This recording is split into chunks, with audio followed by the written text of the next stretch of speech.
कि स्वप्न में ठाकुर जी कैसे आते हैं। किशोरी जी प्रसन्न होकर के और थोड़े मंद मंद मुस्काते हुए कहते हैं, अरे तुम सबरी गोपी कितनी भाग्यशाली हो कि तुम सबके स्वप्न में श्री कृष्ण आवे। पर मैं तो कहा बताऊं, जाद नाते श्याम सुंदर वृंदावन छोड़ के गए, मेरी बैरिणी निद्रा भी उन्हीं के संग चली गई। तुम नींद आती है तो स्वप्न देखती हो, पर मोह तो नींद ही ना आवे। स्मरण भक्ति मतलब वो व्याकुल कर देती है, तब भोजन की इच्छा नहीं रहती, तब पान की इच्छा नहीं रहती, कुछ कहीं जाने की इच्छा नहीं होती। पर हम पा भी लेते हैं, हम खा भी लेते हैं, हम चले भी जाते हैं, इसका मतलब स्मरण भक्ति पुष्ट नहीं। किशोरी जी की स्मरण भक्ति तो देखो, 100 वर्ष बाद जब ठाकुर जी मिलते हैं कुरुक्षेत्र में, तब रुक्मणी जी किशोरी जी का दर्शन करने गई और दूध लेकर के गई हैं। संवाद तो बड़ा है, पर रुक्मणी जी का भाव ऐसा कि जैसे किशोरी जी के सन्मुख कहती हैं कि मैं आपके लिए उपहार में दुग्ध लाई हूं, तो किशोरी जी कहती हैं, रुक्मणी तुम्हारा उपहार स्वीकार है, पर जादना से श्याम सुंदर गए हैं व्रज वृंदावन से, वादिन से मैंने गौ सामग्री स्वीकार नहीं करी है। निद्रा और दुग्ध, ये 2 स्वीकार सुख में किए जाते हैं, ये 2 स्वीकार आनंद में किए जाते हैं, और मेरा आनंद तो श्री कृष्ण है। जब श्री कृष्ण ही मथुरा चले गए, द्वारिका चले गए, तो ये मैं आनंद कैसे कर सकूं।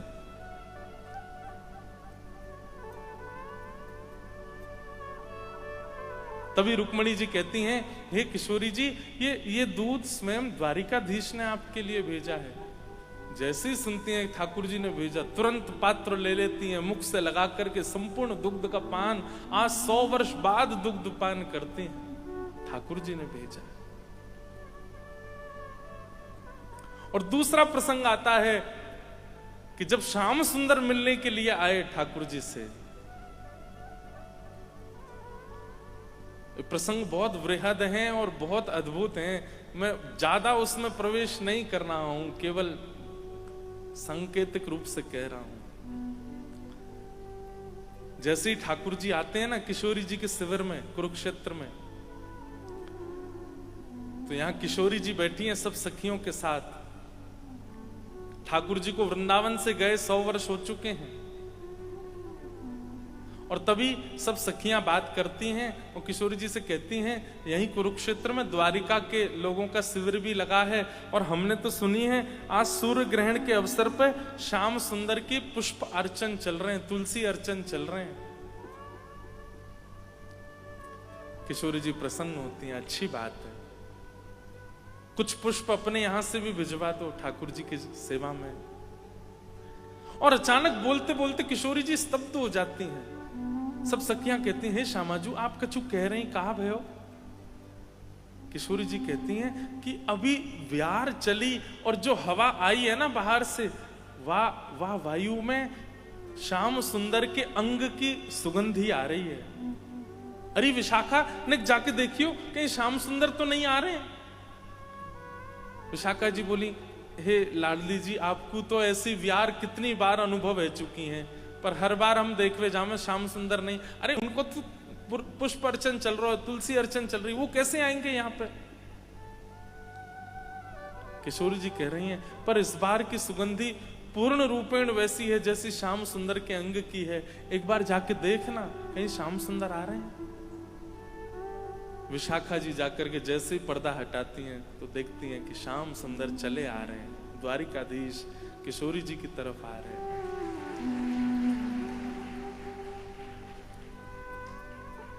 जैसे ही सन्मुख पधारे, किशोरी जी ने नेत्र नीचे कर लिए। सब सखियां स्तब्ध हो गई, अब क्या करें, क्या व्यवहार प्रकट करें, कैसे बोलें, क्या कुछ समझ नहीं पा रही हैं कोई भी। जिस सिंहासन पर किशोरी जी बैठी हैं, ठाकुर जी आकर के उसी सिंहासन से टेक लगा करके अपने मुकुट उतार करके और श्री किशोरी जी के चरणों पर हाथ रख करके बैठ जाते हैं। स्पर्श करते ही किशोरी जी का संपूर्ण अंग कंपायमान हो जाता है। किशोरी जी भी सिंहासन से नीचे आ जाती हैं, ठाकुर जी के बगल में बैठ जाती हैं और ठाकुर जी कहते हैं, किशोरी जी इतने वर्ष बाद आप मिली हैं, देखेंगे नहीं मेरी ओर?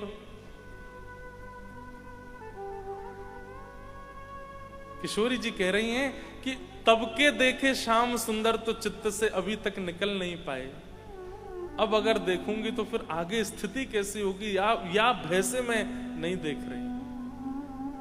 ठाकुर जी ने ठोड़ी पर हाथ रख के अपनी ओर मुख किया और किशोरी जी जैसे ही ठाकुर जी को देखती हैं नेत्र सजल हो जाते हैं। थोड़ी देर तक निहारने के बाद किशोरी जी इशारा करती हैं, हे ललता विशाखा श्रृंगार पेटिका लेके आओ। और श्रृंगार पेटी आते ही किशोरी जी ठाकुर जी का जो द्वारिकाधीश भेष में हैं, उन्हीं द्वारिकाधीश का अब ब्रज के नंदन के रूप में श्रृंगार करती हैं। वैसी कटकाचनी पहनाती हैं, वैसी गुंजा माला पहनाती हैं, कमल के हार पहनाती हैं, कानन में सुंदर मकराकृत कुंडल धारण कराती हैं, सिर से मुकुट उतार करके पाग बांधती हैं, पाग बांध करके मोती पधराती हैं, सिर पर मोर पिच्छ धारण कराती हैं, सुंदर चंदन से पत्रावली बना करके खूब सुंदर कपोल तक का श्रृंगार कर देती हैं। अपने सुंदर नेत्रों से अंजन लेकर के ठाकुर जी के नेत्रों में पधराती हैं। और वही द्वारिकाधीश जो थोड़ी देर पहले राजकीय वेशभूषा में दिख रहे थे, किशोरी जी के स्पर्श है ही अब फिर से नंद नंदन ब्रज और चंदन जैसे दिखने लगे, ब्रज के ठाकुर जी के रूप में प्रकट हो गए।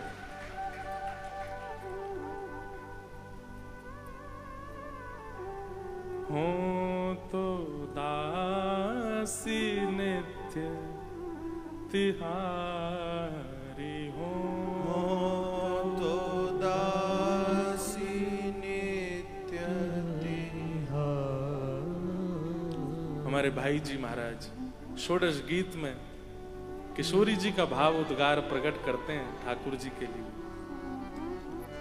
प्राणनाथ जीवन धन मेरे, प्राणनाथ जीवन धन मेरे, प्राणनाथ जीवन धन मेरे, प्राणनाथ जीवन धन मेरे, हो तुम पे मैं बलिहारी, हो तुम पे बलिहारी, हो तो दासी नित्य तिहारी, हो तो दासी नित्य तिहारी। और ठाकुर जी का श्रृंगार किया किशोरी जी ने, और श्रृंगार करके केवल अष्ट सखियां हैं, किशोरी जी हैं और ठाकुर जी के साथ श्री लाडली जी रास विहार करते हैं। 100 वर्ष बाद रास विहार हो रहा है। बंधुओं, निभृत निकुंज की चर्चाएं अलग हैं, निकुंज की चर्चाएं अलग हैं, कुंज की चर्चाएं अलग हैं। ये रास विहार कुंज में हो रहा है, जिस कुंज में सब लीलाएं हैं, द्वारिका लीला, मथुरा लीला, सब लीलाएं हैं। निभृत निकुंज में तो आज भी रास विहार होता है ठाकुर जी का, पर निकुंज की लीला में तो ठाकुर जी द्वारिकाधीश हैं। कुंज की लीला में द्वारिकाधीश के साथ ठाकुर जी, किशोरी जी रास विहार कर रहे हैं। और रास विहार करके जब ठाकुर जी वापस अपने शिविर की ओर जा रहे हैं, तब आज 100 वर्ष बाद किशोरी जी कहती हैं, अरे ललिते नेक सेज बिछाए दे, मुझको नींद आ रही है, आज सोऊंगी मैं। 100 वर्षों से सोई नहीं है किशोरी जी, और आज अपनी शयन शैया पर पौड़ जाती हैं, और पौड़ करके मानो जैसे इतने वर्षों की निद्रा, आज तृप्ति का अनुभव तो हो नहीं सकता, पर वो किंचित तृप्ति जो है उससे निद्रा आज इतने, अरे स्मरण, ऐसा स्मरण कौन करता होगा जैसा हमारी किशोरी जी का। इसलिए मैं कहता हूं कि ठाकुर सब भक्ति के हैं, पर स्मरण भक्ति की तो ठाकुरानी है, श्री राधा रानी। यहां स्थिति ये हो गई कि ठाकुर जी जैसे लौट करके गए द्वारिका के शिविर में, गए तो थे राजकीय वेशभूषा में, लेकिन लौट के आए श्याम सुंदर बन के। महाराज, आज तक रुक्मणी आदियों ने ठाकुर जी का राजाधिराज स्वरूप देखा था, लेकिन आज जैसे ही ब्रज के लाला को स्वरूप देखो है, आज रुक्मणी जी समझ गई कि ब्रज की गोपियां और श्री किशोरी जी क्यों ब्रज के श्री ठाकुर जी का स्वरूप बरहा पीड़म नटवर वपुः कर्णयो कर्णकारम विव्रत वासः कनक कपिसम वैजयंतीम च मालाम, उस स्वरूप पर इतनी आसक्ति क्यों है सबकी, आज देख लिया किशोरी जी। रुक्मणी जी ने वो दर्शन किया। ऐसी हमारी श्यामा जी, हमारी लाडली जी, निवृत्त निकुंज में तो एक क्षण के लिए भी ठाकुर जी से दूर नहीं होती, निकुंज में भी दूर नहीं होती, पर कुंज में तो जगत लीला है ना, उस जगत लीला में तो द्वारिका जाते हैं ठाकुर जी, मथुरा जाते हैं, और ये वियोग संयोग की स्थिति बनती है। तो वहां स्मरण भक्ति की ठाकुरानी है हमारी किशोरी जी, हमारी लाडली जी। इसलिए भैया, स्मरण भक्ति यदि पुष्ट करनी है, मोहे तो भरोसो है तेरो रे किशोरी राधे, मोहे तो भरोसो है तेरो रे किशोरी राधे, मोहे तो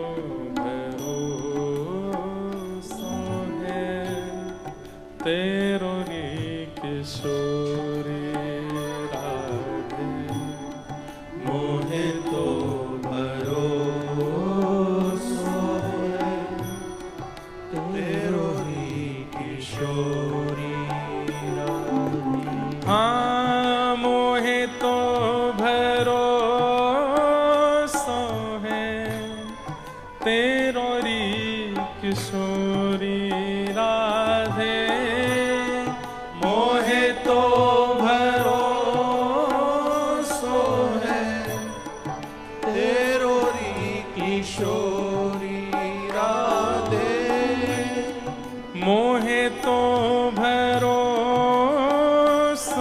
है तेरो री किशोरी राधे, मोहे तो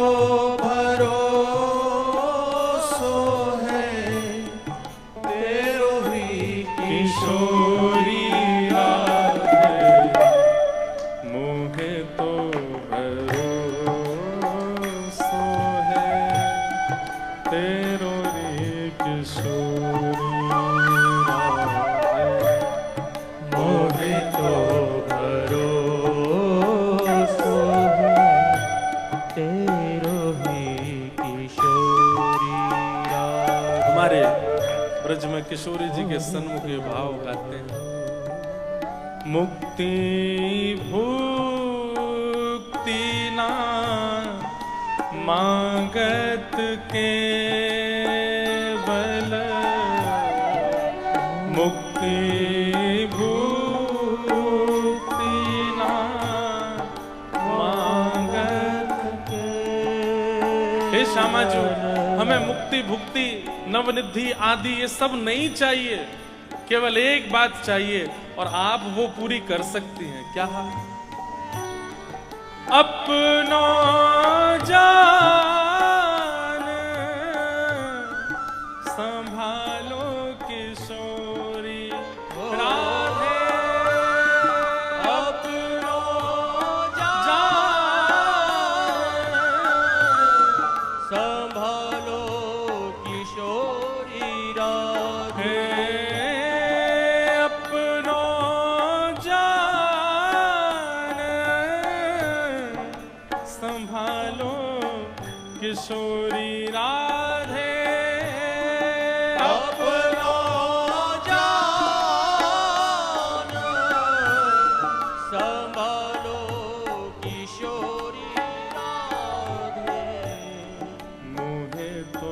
भरोसो है तेरो रे किशोरी राधे मोहे तो भरोसो